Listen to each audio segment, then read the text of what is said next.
নমস্কার বন্ধুরা, the Bong ইনফোতে আপনাদের সকলকে আরও একবার স্বাগত। আশা করছি আপনারা সবাই ভালো আছেন, আমিও ভালো রয়েছি।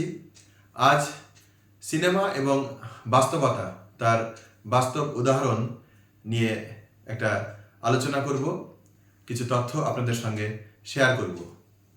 বন্ধুরা, আমরা সবাই জানি যে 2023 সালের 21শে ডিসেম্বর মাসের 21 তারিখ মুক্তি পায় রাজকুমার হিরানির নির্দেশিত এবং শাহরুখ খান অভিনীত বিখ্যাত হিন্দি মুভি ডাঙ্কি। এই ডাঙ্কির মূল বিষয়বস্তু কিছু সত্যি ঘটনার উপরে ভিত্তি করে তৈরি করা হয়েছে। পাঞ্জাব থেকে, আমাদের ভারতের অঙ্গরাজ্য পাঞ্জাব থেকে প্রতি বছর কী পরিমাণে এবং কিভাবে ইল্লিগাল মাইগ্রেশন, বিশেষ করে ইউকেতে, ইংল্যান্ডে হয়, সেই পদ্ধতি নিয়েই এই সিনেমা। বন্ধুরা, আমরা যখন এক দেশ থেকে অন্য দেশে ট্রাভেল করি তখন প্রয়োজন হয় ভিসা। এই ভিসা পাওয়ার দুটো পথ রয়েছে।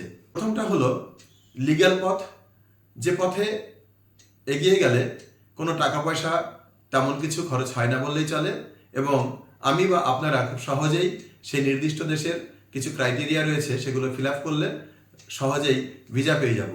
আর দ্বিতীয় পথটি রয়েছে হচ্ছে ইল্লিগাল ইমিগ্রেশন বা ইল্লিগাল মাইগ্রেশন, অর্থাৎ এক দেশ থেকে অন্য দেশে আইন ভেঙে সেই দেশে প্রবেশ করা। আর এই ইল্লিগাল ইমিগ্রেশনকেই এক কথায় বলা হয় হচ্ছে ডঙ্কি প্রসেস বা ডঙ্কি ফ্লাইট। আর যে সমস্ত এজেন্সির মাধ্যমে এই ডঙ্কি প্রসেস সম্পূর্ণ করা হয় তাদেরকে বলা হয় ডঙ্কার্স। পাঞ্জাব ভারতের এমন একটি রাজ্য, যে রাজ্যের বেশিরভাগ মানুষ কর্মসূত্রে ইউকেতে রয়েছেন, ইউকেতে থাকেন, এবং যারা ইউকেতে গিয়েছেন তারা যে সবাই সঠিক নিয়ম মেনে গিয়েছেন তেমনটা কিন্তু নয়। তাদের বেশিরভাগই এই ডঙ্কি ফ্লাইট বা ডঙ্কি প্রসেসের মাধ্যমে ইউকেতে গিয়ে সেটেল হয়েছেন, এবং এই ডঙ্কি প্রসেস অবলম্বন করতে গিয়ে কিন্তু প্রতি বছর প্রায় 75% মানুষ প্রাণ হারায়। অর্থাৎ মাত্র 20 থেকে 25% মানুষ এই ডঙ্কি প্রসেসে নির্দিষ্ট গন্তব্যে পৌঁছতে সফল হয়। বন্ধুরা, আমরা ডাঙ্কি সিনেমাতে দেখেছি যে ইউকের ভিসা পাওয়ার জন্য পাঞ্জাবের প্রত্যেকটা গ্রাম থেকে শহরে ব্যাঙের ছাতার মতো গজিয়ে উঠেছে একাধিক এজেন্সি। এই এজেন্সিগুলো বসিয়ে রয়েছে নানান প্রকারের টোপ নিয়ে। সেই টোপ কোনো কাস্টমার গিললেই তার ভবিষ্যৎ সুনিশ্চিত, এবং সেই ভবিষ্যৎ যে সুনিশ্চিত না অনিশ্চিত সেটা কিন্তু কাস্টমার নিজেই জানেন না। কারণ এইখানে এই এজেন্সিগুলো কাস্টমারদের প্রভাবিত করতে গিয়ে নানান রকমের মিসলিডিং ইনফরমেশন দিয়ে থাকে, এবং এই ইংল্যান্ডে গিয়ে যারা পূর্বতন বছরগুলিতে যারা গিয়েছেন তাদের সম্বন্ধে অনেক ভালো ভালো কথা, ভালো ভালো অপরচুনিটি, সম্ভাবনা শেয়ার করে থাকে। বন্ধুরা, আমরা ডাঙ্কি সিনেমাতে আরও দেখেছি যে ইউকের ভিসা পাওয়ার জন্য প্রথমে প্রত্যেকেই এই এজেন্সিগুলোর মাধ্যমে চেষ্টা করে সঠিক উপায়ে যাবার, কিন্তু এই সঠিক উপায়ে যাবার জন্য যে সমস্ত ডকুমেন্টেশনের প্রয়োজন হয় এই ডকুমেন্টেশনগুলো এদের পর্যাপ্ত পরিমাণে থাকে না। এই এজেন্সিগুলো আবার ফেক ডকুমেন্টস তৈরি করে দেয়। আমরা ডাঙ্কি সিনেমাতেই সেগুলো দেখেছি যে কারোর নামে মেডিকেল সার্টিফিকেট তৈরি করে দেওয়া হচ্ছে, কাউকে MA পাস বা ডক্টরেট পাসের সার্টিফিকেট তৈরি করে দেওয়া হচ্ছে, আবার কাউকে স্পোর্টস পার্সন বানিয়ে এই ভিসা পাওয়ার জন্য চেষ্টা করা হচ্ছে। কিন্তু প্রত্যেকেই প্রথম এই সঠিক পথে গিয়ে ব্যর্থ হয়। আমি আগেই বলেছি যে সঠিক পথে গেলে যে সমস্ত ডকুমেন্টস বা ক্রাইটেরিয়া ফিল আপ করতে হয় তা এদের বেশিরভাগের কাছেই থাকে না। তখনই এই এজেন্সিগুলো এদের প্রলোভন দেখায় এই ডঙ্কি প্রসেসে যেতে। এই ডঙ্কি প্রসেসে যেতে গিয়ে প্রতি বছর প্রচুর মানুষ প্রাণ হারায়, কারণ এদেরকে নিয়ে যাওয়া হয় ট্যুরিস্ট ভিসা দিয়ে। ভারতবর্ষ থেকে যে দেশগুলোতে খুব সহজেই ভিসা পাওয়া যায় সেই দেশগুলোতে প্রথমে ল্যান্ড করানো হয়, তারপর সেখান থেকে কখনো জঙ্গল, পাহাড়, নদী এগুলো পার করে আবার কখনো কন্টেনারের মধ্যে 10 দিন 12 দিন ট্রাভেল করানোর পর নির্দিষ্ট গন্তব্যে পৌঁছায়। গন্তব্যে পৌঁছানোর পরও কিন্তু এদের বাকি জীবনটা ভয়ে ভয়ে কাটাতে হয়, সেটা কিন্তু আমরা এই মুভিতেই দেখতে পেয়েছি। কারণ যে দেশে তারা পৌঁছালো তারা কিন্তু ইলিগাল ইমিগ্র্যান্ট। এই ইলিগাল ইমিগ্র্যান্টদের উপর পুলিশের কড়া নজরদারি চলে এবং একবার ধরা পড়লে জেল যাত্রা কিন্তু নিশ্চিত। এটা গেল ডাঙ্কি সিনেমাতে উপস্থাপিত পাঞ্জাব থেকে ইউকে যাবার জন্য অবলম্বন করা প্রসেস। আসুন বন্ধুরা, এবার জেনে নিই অন্য কোন কোন রাজ্য থেকে এই সেম প্রসেসে মানুষ ডাঙ্কি ফ্লাইট অবলম্বন করে ইউএসএ এবং কানাডাতে পৌঁছাচ্ছে এবং কিভাবে পৌঁছাতে গিয়ে তাদের কি পরিণতি হচ্ছে সেই সম্পর্কে। গুজরাটের গান্ধীনগর শহর থেকে মাত্র 25 কিলোমিটার দূরে একটা ছোট্ট গ্রাম ডিঙ্গুচা। এই ডিঙ্গুচা গ্রামের মোট জনসংখ্যা 3000। আপনারা শুনলে অবাক হবেন যে এই 3000 জনসংখ্যার মধ্যে প্রায় 1800 জন বাইরে রয়েছেন, অর্থাৎ কেউ ইউএসএ বা কেউ কানাডাতে রয়েছেন। এই গ্রামে গেলে আপনাদের যেটা প্রথমেই নজর কাড়বে সেটা হচ্ছে প্রত্যেক পাড়ায় পাড়ায় এই ট্রাভেল এজেন্সিগুলোর অ্যাডভার্টাইজমেন্ট, যেখানে বিভিন্ন প্রকারের প্রলোভনে ভর্তি। এমনই এক ঘটনার শিকার হয়েছিলেন এই ডিঙ্গুচা গ্রামে বসবাসকারী 39 বছর বয়সের জগদীশ প্যাটেল, তার স্ত্রী বৈশালীবেন এবং এক ছেলে ও মেয়ে। জগদীশ প্যাটেল এই গ্রামেই একটি স্কুলে চাকরি করতেন, অর্থাৎ স্কুলে পড়াতেন এবং সন্ধ্যাবেলায় একটা গার্মেন্টস দোকানে সহকারীর কাজ করতেন। কিন্তু গ্রামের অন্যান্য পরিবারগুলোর মতোই এই জগদীশ প্যাটেল এবং তার স্ত্রীরও উচ্চাশা ছিল তারাও একদিন ইউএসএ বা কানাডাতে গিয়ে সেটেল হবেন এবং তাদের বাচ্চাদেরকে সুশিক্ষা বা উচ্চশিক্ষায় শিক্ষিত করবেন। ফলে কোনো এক ট্রাভেল এজেন্টের চক্করে পড়ে জগদীশ প্যাটেল তার জমানো সমস্ত অর্থ, বাড়িঘর এবং জমিজমা বিক্রি করে 65 লক্ষ টাকা জোগাড় করেন এবং সেই ট্রাভেল এজেন্সিকে দেন ডঙ্কি ফ্লাইট প্রসেস করার জন্য। 2022 সালের 12 জানুয়ারি প্যাটেল পরিবার গুজরাট থেকে কানাডার টরন্টোতে ল্যান্ড করেন। এর 7 দিন পর অর্থাৎ 19 জানুয়ারি 2022 টরন্টো শহর থেকে প্রায় 2000 কিলোমিটার দূরে কানাডার এবং ইউএসএর বর্ডার এরিয়াতে অবস্থিত ম্যানিটোবা শহরের নিকটবর্তী কানাডা ইউএস বর্ডার থেকে মাত্র 300 মিটার দূরে এই জগদীশ প্যাটেল, তার স্ত্রী এবং 2 সন্তানের ডেড বডি মেলে।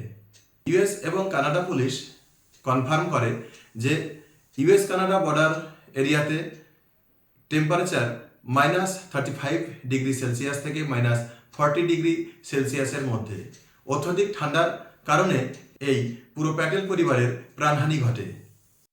এই ঘটনা আন্তর্জাতিক স্তরে প্রচণ্ড আলোড়ন সৃষ্টি করে। আপনারা শুনলে অবাক হবেন যে এই ডঙ্কি প্রসেসে ডঙ্কার্সরা তার কাস্টমারদের জন্য বিভিন্ন ধরনের প্যাকেজ দিয়ে থাকেন। এই প্যাকেজ রেঞ্জ ভ্যারি করে 25 লাখ থেকে 65 লাখের মধ্যে। যেমন প্রিমিয়াম ক্লাস, যেখানে এই ডঙ্কার্সরা কাস্টমারদের জন্য ফেক এবং ফোর্স ডকুমেন্টস তৈরি করে ভিসা পাওয়ার ব্যবস্থা করে দেয় এবং সেই ভিসা নিয়ে সংশ্লিষ্ট কাস্টমার সেই দেশে ল্যান্ড করে।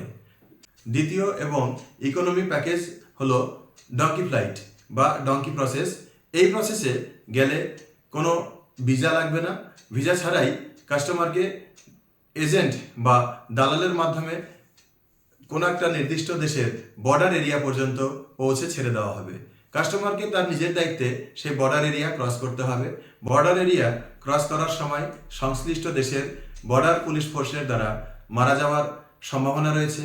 এছাড়াও বর্ডার এরিয়ার যে প্রাকৃতিক দুর্গমতা, সেই দুর্গমতা অতিক্রম করতে গিয়েও কিন্তু প্রতি বছর প্রচুর পর্যটক, প্রচুর ভারতীয় মারা যান।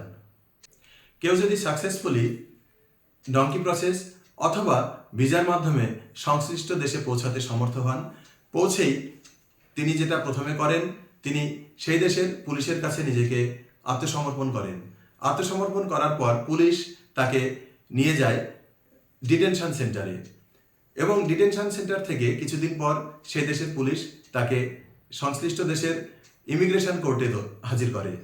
ইমিগ্রেশন কোর্ট তখন এই বন্দীকে জিজ্ঞেস করে যে আপনি পলিটিক্যাল অ্যাসাইলাম সিক করতে চান কি না।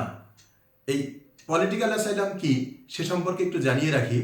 রাষ্ট্রপুঞ্জের নিয়ম অনুসারে প্রত্যেকটা দেশই অন্য দেশের নাগরিক যারা তার নিজের দেশে নিজের জীবনকে সুরক্ষিত মনে করছেন না, তাদেরকে আশ্রয় দিতে বাধ্য। কিন্তু এর কিছু নির্দিষ্ট প্রসিডিওর বা পদ্ধতি রয়েছে। পদ্ধতিগুলো সম্পূর্ণ করতে পারলে তবেই সেই দেশে বসবাসের অনুমতি মেলে। তবে অনুমতি মিললেও একটা খটকা কিন্তু থেকেই যায়, কারণ আপনাকে ঘোষণা করতে হবে যে আপনার জীবন আপনার নিজের দেশে সুরক্ষিত ছিল না, সেটা কিন্তু কোর্টের সামনে ঘোষণা করতে হবে এবং কোর্ট তার রায়ে সেটা উল্লেখ করবে।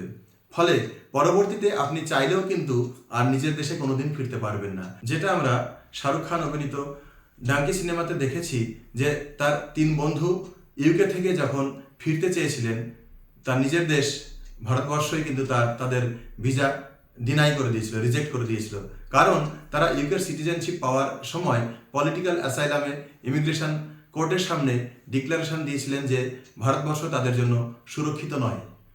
আর ইমিগ্রেশন কোর্টের বিচারককে যদি আপনি সন্তুষ্ট করতে ব্যর্থ হন, তাহলে আপনাকে ডিপোর্ট করা হবে এবং সারা জীবন আপনি আর কোনোদিন কোনোভাবেই সেই দেশে যেতে পারবেন না, এমনটাও কিন্তু পদক্ষেপ নেওয়া হতে পারে। আপনাদের এই প্রসঙ্গে একটা পরিসংখ্যান দিয়ে রাখি।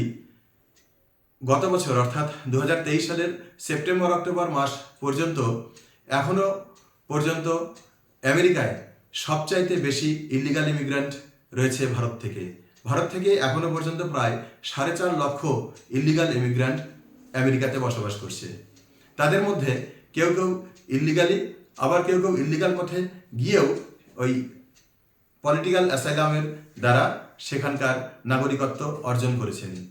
এমনই একজন সফল ব্যক্তিত্ব হলো গুজরাটের মিতেশ ত্রিবেদী, যিনি এই দেশে খুব উচ্চশিক্ষিত ইঞ্জিনিয়ার ছিলেন, কিন্তু এখানে তার ফিউচার তেমন ব্রাইট হচ্ছিল না। তাই তিনি ডঙ্কি প্রসেসে যান এবং ইউএসএতে সেটেল হন। ইউএসএতে তিনি বর্তমানে একটি রেস্টুরেন্টের মালিক। ইন্ডিয়া থেকে ইউএসএ, ইউকে এবং কানাডাতে এই ইলিগাল ইমিগ্রেশন সবচেয়ে বেশি হয়েছে এবং প্রথম শুরু হয়েছে পাঞ্জাব থেকে, তারপর দ্বিতীয় স্থানে রয়েছে গুজরাট এবং বর্তমানে হরিয়ানার 3টা গ্রাম, সেখান থেকেও কিন্তু এই ডাঙ্কি প্রসেস শুরু হয়ে গিয়েছে। এত বাধা বিপত্তি এবং এত বিপদ থাকা সত্ত্বেও মানুষ কেন এই ডাঙ্কি প্রসেসে যাচ্ছে, তার মূল কারণ 3টি। 1, নিজের দেশে অর্থনৈতিক স্টেবিলিটি নেই। 2, আনএমপ্লয়মেন্টের সংখ্যা দিন দিন বেড়েই চলেছে। 3, কিছু মানুষ জাতিগত, ধর্মীয় বা শ্রেণীগত কারণে নিজের দেশে নিজের জীবনকে বিপন্ন বলে মনে করছেন। ফলে তারা এক প্রকার বাধ্য হয়েই এই ভয়ঙ্কর পথ অবলম্বন করছেন। এই ডঙ্কি প্রসেসে ইউএসএ যেতে 2টো রুটকে বেছে নেওয়া হয়। 1, ইউএস কানাডা বর্ডার, যে বর্ডার এরিয়াটার প্রায় বেশিরভাগ অংশই টেম্পারেচার থাকে -35 থেকে -40 ডিগ্রি সেলসিয়াসের মধ্যে। ফলে এই বর্ডার অতিক্রম করতে গিয়ে বেশিরভাগ মানুষই প্রাণ হারায়। দ্বিতীয় রুট হলো ইউএস মেক্সিকো বর্ডার। এই ইউএস মেক্সিকো বর্ডার পার করার জন্য ভারত থেকে প্রথমে এই এজেন্টরা নিয়ে যায় ব্রাজিল অথবা ইকুয়েডরে, কারণ ব্রাজিল এবং ইকুয়েডরের ভিসা পাওয়া খুব সহজ। তারপর সেখান থেকে ট্রাক বা বাস বা অন্য কোনো গাড়িতে করে পৌঁছায় পানামাতে। এই পানামা এবং মেক্সিকোর মিডিলে রয়েছে পানামা খাল। এই 100 কিলোমিটার বিস্তৃত অঞ্চলটি পাহাড়, পর্বত, জঙ্গল, ঘন জঙ্গল এবং এই পানামা খাল দ্বারা ভর্তি। ফলে এটা একটা বিপদসংকুল এরিয়া এবং এই 100 কিলোমিটার এরিয়াটাকে ড্রাগ মাফিয়াদের করিডর বলা হয়। এই 100 কিলোমিটার এলাকা অতিক্রম করতে গিয়ে বেশিরভাগ মানুষ প্রাণ হারায়, আর যারা সৌভাগ্যক্রমে বেঁচে যায় তাদের জন্য অপেক্ষা করছে মেক্সিকোর বিস্তীর্ণ মরুভূমি, পার্বত্য এলাকা এবং সবশেষে ইউএস মেক্সিকো বর্ডার বরাবর উঁচু করে তোলা প্রাচীর, যে প্রাচীর তৈরি করেছিলেন ডোনাল্ড ট্রাম্প। সেই প্রাচীর অতিক্রম করাও কিন্তু খুব দুঃসাহসী এবং কষ্টকর ব্যাপার। বন্ধুরা, আমার দেওয়া এই ইনফরমেশন সঠিক এবং গুরুত্বপূর্ণ মনে হলে যারা আপনারা ফেসবুক থেকে এই ভিডিওটি দেখছেন তারা আমার পেজটিকে ফলো করবেন এবং যারা ইউটিউব থেকে দেখছেন তাদের কাছে অনুরোধ ইউটিউব চ্যানেলটিকে সাবস্ক্রাইব করে আমার পাশে থাকবেন। সকলকে আরও একবার ধন্যবাদ। খুব শীঘ্রই হাজির হব অন্য কোনো পর্বে, অন্য কোনো ভিডিও নিয়ে।